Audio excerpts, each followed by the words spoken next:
Alianza Sierra Madre, Asociación Civil, presenta La razón del derecho. Un espacio para la plática y el conocimiento de los derechos humanos y los derechos de los pueblos y comunidades indígenas.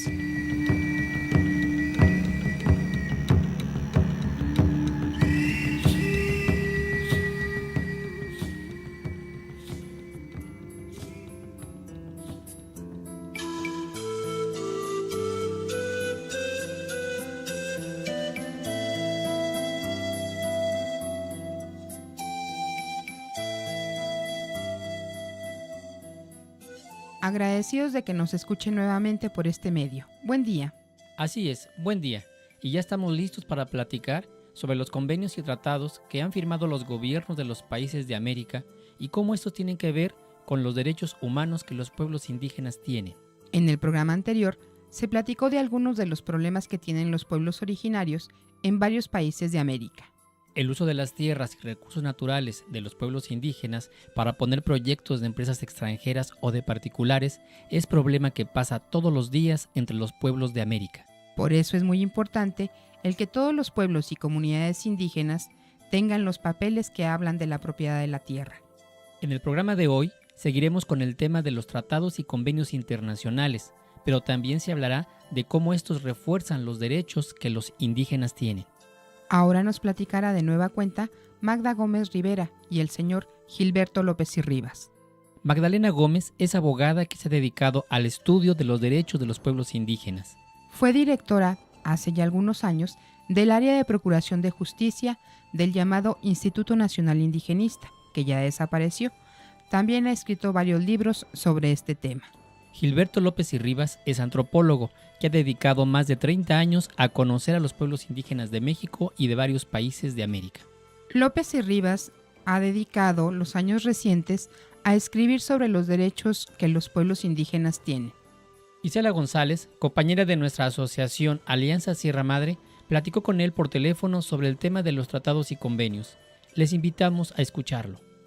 ¿Cómo se incorporan los tratados internacionales de derechos humanos de los pueblos indígenas al sistema jurídico mexicano y en qué nivel con relación a la Constitución y demás legislación nacional están? Bueno, los tratados internacionales son primeramente firmados por el Ejecutivo Federal o por algún representante del Ejecutivo y posteriormente se ratifican por el Senado. Todo eso está normado por el artículo 133 constitucional y a partir de ese procedimiento, según ese artículo, se convierten en ley suprema en toda la Unión. Y esto dice el artículo 133 que está, digamos, por encima de las disposiciones de las constituciones o leyes de los estados, pero por abajo de la Constitución. Estos tratados con la transnacionalización actual van adquiriendo una mayor relevancia hoy en día. Sin embargo, es confuso su papel en el orden jurídico interno. Hay una discusión sobre cuál es, digamos, el lugar que ocupan. Lo que sí está claro es que se les jerarquiza por debajo de la Constitución Federal y por arriba de las constituciones o leyes locales. Podría considerarse que los tratados internacionales firmados en materia de derechos indígenas son ley suprema de la Unión. No obstante, la realidad pues es muy distinta, o sea, las leyes de las constituciones, los tratados, están muy relacionados con la fuerza real que un determinado sujeto tiene en el ámbito nacional e internacional. Es decir, pueden ser letra muerta si ese sujeto no exige o demanda el cumplimiento de los tratados.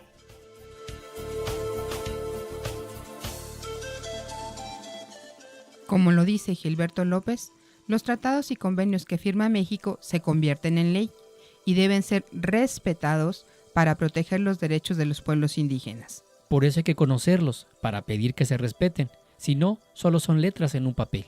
Platicamos también con la abogada Magda Gómez, para tener más información sobre cómo los tratados y convenios que firman los países son usados como parte de las leyes. Esto es lo que Magda nos comentó por teléfono desde la Ciudad de México.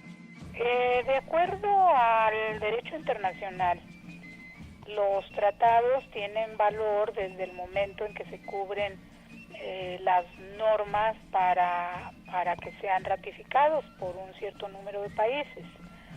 Pero esto se tiene que relacionar con el derecho interno de cada país. Hay países que le dan una entrada directa a los tratados, incluso los colocan por encima de su Constitución nacional. No es el caso de México. En México se tiene una norma en la Constitución, que es el artículo 133 constitucional, que ubica a los tratados una vez que son ratificados por abajo, como parte de la ley suprema de la nación, pero por abajo de la norma constitucional. Esto dificulta la aplicación directa de los tratados internacionales, porque en muchas ocasiones los espacios encargados de aplicar los tratados y de aplicar el derecho argumentan que siendo tratado internacional requeriría estar en el derecho interno. Y esta es una polémica que se tiene en distintos países, las dificultades que se tienen en las normas internas para la aplicación de los tratados internacionales. Les recordamos que entre algunos de los tratados y acuerdos internacionales que se han firmado en América y el mundo para cuidar los derechos de los pueblos y comunidades indígenas está el Convenio 169 de la Organización Internacional del Trabajo, o también le decimos OIT, y el Acuerdo Internacional sobre los Derechos de los Pueblos Indígenas. Sigamos escuchando a Magda Gómez sobre este tema. Magda, ¿puede un juez decidir que no puede aplicar lo que dice un tratado internacional sobre derechos humanos ratificado por México, alegando que va contra las leyes mexicanas? Los tratados, para ser aprobados, el Senado revisa y de hecho declara que los ratifica porque no son contradictorios con la Constitución.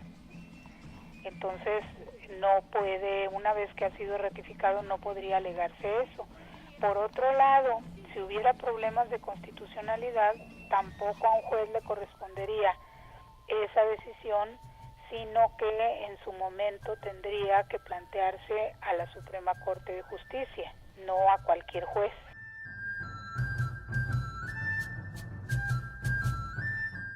Como ya escuchamos, los tratados internacionales son revisados por abogados especialistas antes de ser firmados por nuestro país y asegurar que no van contra nuestras leyes. Sobre este mismo tema, nuestra compañera Isela González platicó con nuestro invitado de hoy, Gilberto López y Rivas. Un juez, por ejemplo, puede decidir que no aplica un tratado internacional que consigne o que reconozca derechos a los pueblos indígenas, alegando que es contradictorio a la legislación nacional. Lo pueden hacer, pero desde el punto de vista de lo que la Suprema Corte de Justicia decidió al respecto, en el sentido de que los tratados estuvieran por encima de las leyes federales y de las leyes de los estados, esto no procede jurídicamente en un Estado de Derecho que se viviera, en el sentido de que el Estado estuviera realmente dispuesto a cumplir con las disposiciones de la ley. El problema que tenemos en México es que la interpretación de la ley es política y es acorde a los intereses de los grandes poderosos, ¿verdad? Y en este sentido, pues, un juez puede hacerlo, pero jurídicamente eso no procede. No procede porque el Convenio 169 tendría que estar por encima de ese juez, es decir, por encima de las disposiciones de un juez federal. Y en ese sentido, el Convenio 179 tendría que ser aplicado y el 169 implica el reconocimiento de territorios y el reconocimiento de autonomías. Por lo tanto, el juez puede en un determinado momento alegar eso, pero en los hechos una aplicación estricta de la ley y de la Constitución, del 133 constitucional, daría como resultado la negación de esa denuncia del juez.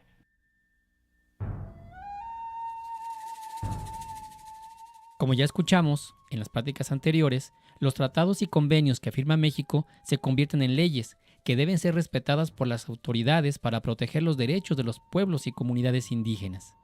Por un lado, están las leyes y las personas que debemos conocerlas para proteger nuestros derechos. Y por el otro lado están los jueces y demás funcionarios del gobierno que deben respetarlas. Y precisamente es sobre esto que insiste Gilberto López y Rivas cuando le preguntamos si se puede decir que alguno de estos tratados o convenios va en contra de nuestras leyes. Esto es lo que Isela le pregunta. Escuchemos. Y en el caso de México, ¿qué pasa si la Constitución es contradictoria al tratado incorporado o a los tratados que se deben incorporar? Que en la revisión que hace el legislativo de determinado tratado, se ve si contradice o no contradice a la Constitución, y cuando se está ratificando por el Senado, significa que no contradice a la Constitución. En este sentido, digamos, hay ciertas reformas que se ejecutan para readecuar las obligaciones del Estado a los tratados firmados. Por ejemplo, México, el actual gobierno y el anterior, consideran que el artículo 2 constitucional se adecúa a los tratados firmados por México en materia de derechos de los pueblos indígenas, aunque pues todos sabemos que después de la discusión que se dio sobre la traición de los tres poderes de la Unión a los acuerdos de San Andrés, pues esto no es necesariamente verdad. O sea, no es verdad porque pues a mi juicio el artículo 2 constitucional, al incumplir los acuerdos de San Andrés firmados en febrero del 96 entre el EZLN y el gobierno federal, pues se trata de una simulación que el Estado mexicano hace para decir que cumple con el reconocimiento de la autonomía y la libre determinación de los pueblos indígenas, pero que en la práctica pues esto no es así. Es decir,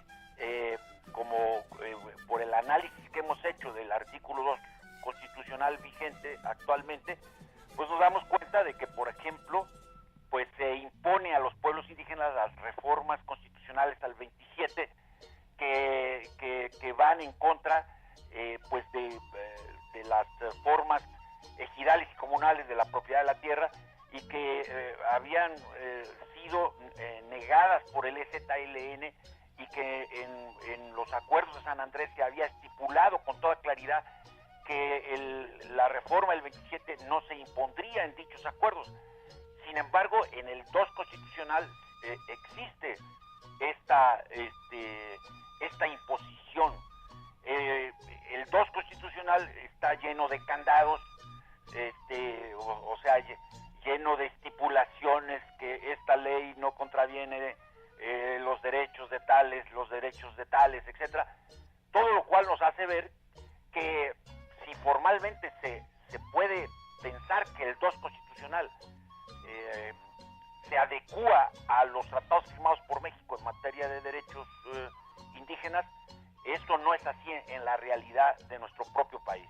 Además de que pues es un artículo contradictorio, porque el 2A digamos reconoce formalmente un derecho a la autonomía, pero el 2B es el regreso al indigenismo de Estado, donde pues lo que se ve es un asistencialismo muy parecido al indigenismo que se practicó durante todas estas décadas pasadas, y que la rebelión del EZLN pues mandó a la basura de la historia. Pero en este 2B constitucional, pues ahí nuevamente revive el asistencialismo propio del indigenismo y en consecuencia se niega la autonomía a los pueblos indígenas, incluso en la propia ley.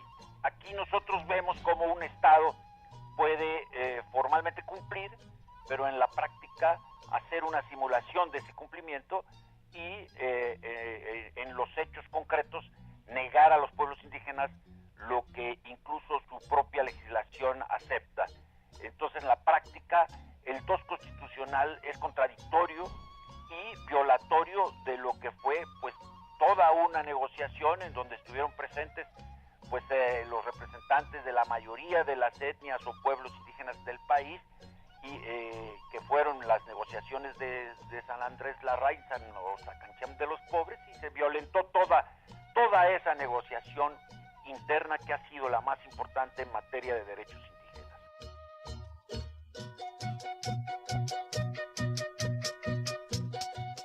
Como nos explica el invitado desde su forma de ver, el artículo 2 de la Constitución mexicana no camina mucho en reconocer esto de los derechos de los pueblos indígenas. Aún hay mucho por caminar en la elaboración de leyes que tomen en cuenta todos los derechos que los pueblos necesitan para vivir con dignidad, con seguridad, con respeto.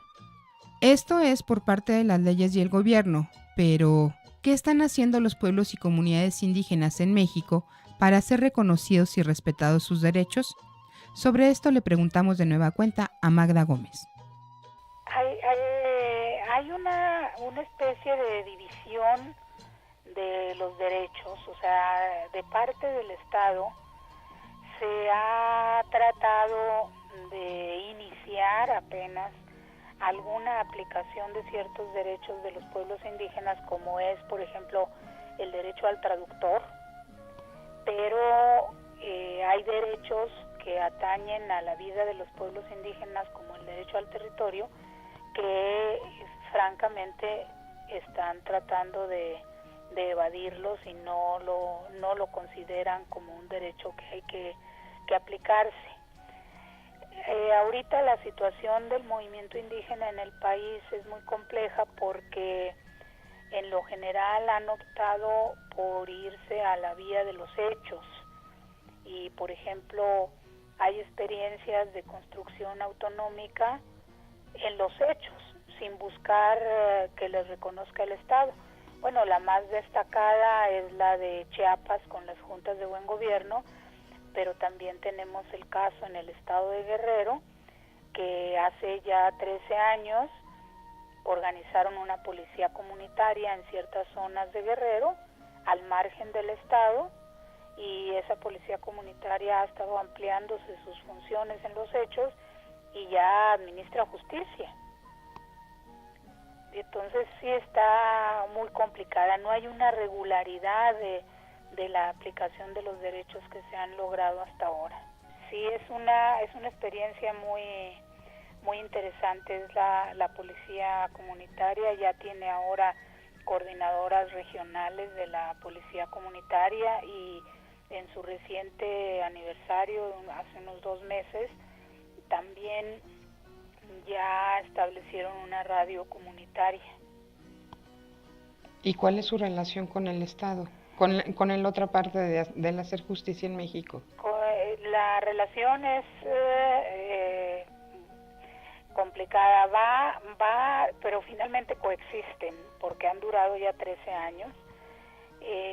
Va desde las amenazas, órdenes de aprehensión y demás a las autoridades de las policías comunitarias, va desde las propuestas de decirles, bueno, los vamos a reconocer, pero van a ser ustedes parte de la policía del Estado, con las normas de la policía del Estado, y ellos no aceptan, ellos quieren seguir con su sistema de policía comunitaria y de organización de las comunidades. Entonces, coexisten, te diría, y se han ido instalando, han ido creciendo, y han dado buenos resultados en general para abatir la inseguridad en la zona. Como vemos en estos casos que Magda Gómez nos comenta, los pueblos indígenas no han estado a la espera de leyes que los tomen en cuenta. Están avanzando en propuestas de autonomía que les permitan vivir bien. Esto tiene desde que los pueblos y comunidades indígenas existen, con sus formas de organizarse, de enseñar la costumbre a niñas y niños, de pedir y dar gracias al que vive arriba, de lo que es la vida, pues. Sobre esto mismo, Isela González platicó con el antropólogo Gilberto López y Rivas. ¿Qué están haciendo algunos pueblos indígenas en México en el camino al reconocimiento y respeto de los derechos de los pueblos indios? Mira, durante todas estas décadas se ha dado una lucha muy importante de los pueblos indígenas por el reconocimiento de sus derechos individuales, sociales, también por los derechos que se denominan de tercera generación, es decir, estos derechos colectivos que les corresponden en su calidad de pueblos que desde el punto de vista de la legislación internacional pues se denominan pueblos originarios. Y aquí hay, digamos, como tres etapas de toda esta lucha de las últimas décadas. Una que es previa al levantamiento del EZLN, en la que se recordará que hubo pues una lucha por la inclusión de los pueblos indígenas en la Constitución, en el marco de lo que se llamó el quinto centenario de lo que llamaron descubrimiento de América, o lo que los indígenas denominaron como la campaña de 5 siglos de resistencia indígena, negra y popular. Pues se logró con la inclusión por parte de Salinas como promotor de la ley del antiguo artículo 4 constitucional, que fue sustituido por el actual 2 constitucional.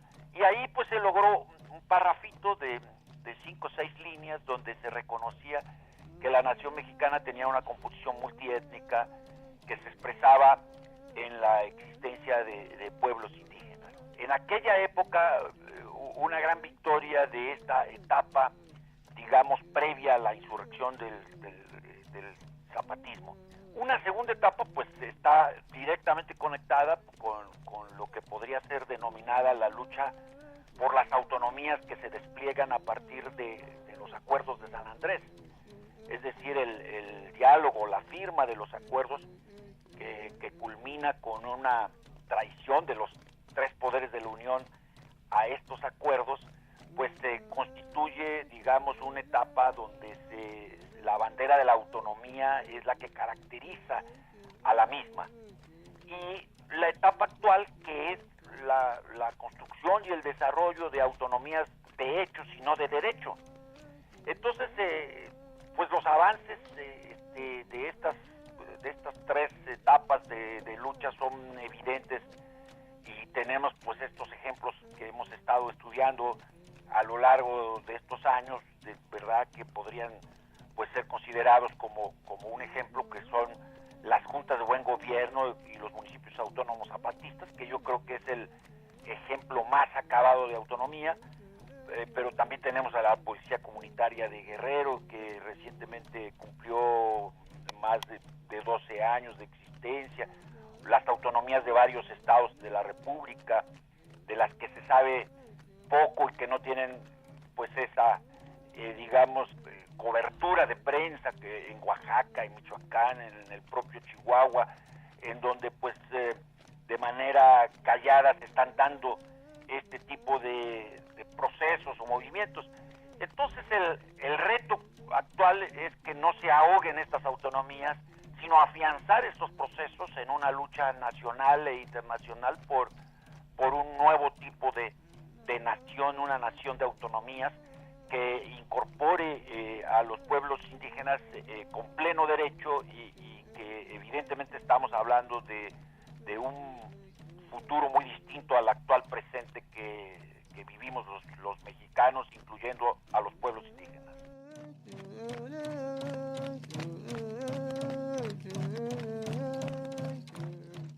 Así como lo dice Gilberto, los pueblos indígenas están vivos y haciendo lo que pueden dentro de las leyes y en la búsqueda de sus autonomías para que sean reconocidas como parte de su derecho aunque aún falta mucho por caminar. El tiempo de este programa se termina, pero no queremos irnos sin platicar sobre los avances que se están dando para el reconocimiento de los derechos de los pueblos y comunidades. Sobre esto nos dice lo siguiente Magda Gómez. ¿Cuáles son los avances más significativos y los retos actuales en cuanto a derechos de los pueblos indios?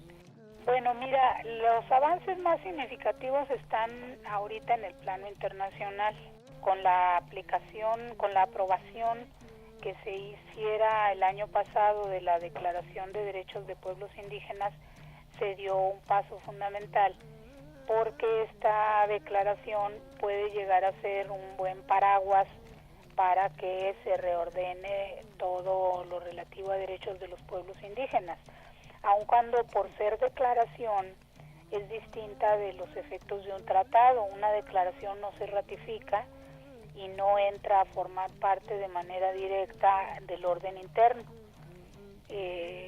Tiene esa limitante, pero es una declaración que contiene los derechos fundamentales de los pueblos y sobre todo que fue elaborada durante muchos años, más de una década de participación de pueblos indígenas de todo el mundo en un espacio de Naciones Unidas, un grupo de trabajo, y por ello tiene también mucha legitimidad. Entonces, esto es un paso importante que hay que conocer su contenido. Y está el convenio 169 de la OIT, que aun cuando tiene ciertas limitaciones respecto a la declaración, te diría la más destacada es que el convenio no habla de derecho a la autonomía y libre determinación de manera directa, pero el convenio, por tener rango de tratado, tiene una posibilidad de entrada al orden interno más fácil. Entonces tenemos que ya se ha vencido las objeciones de reconocimiento de derechos colectivos, porque antes se pensaba que solo debería existir derechos individuales, derechos para las personas y no derechos de pueblo.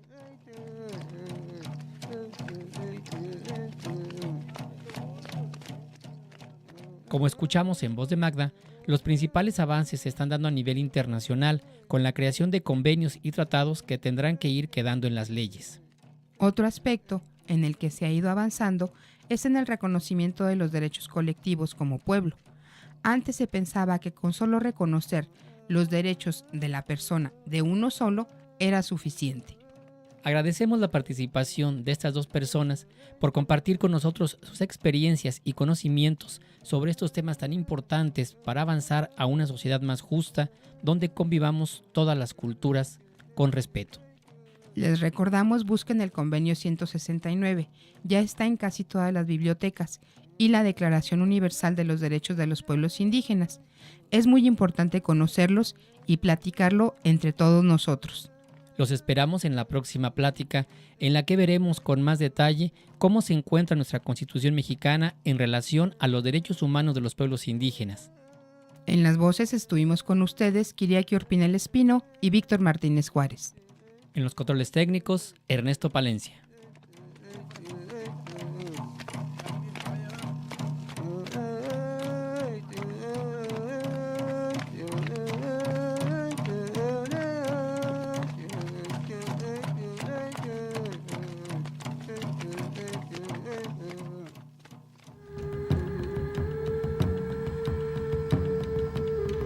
Por el reconocimiento y respeto a los derechos de los otros todos que nosotros somos. Octavio Paz.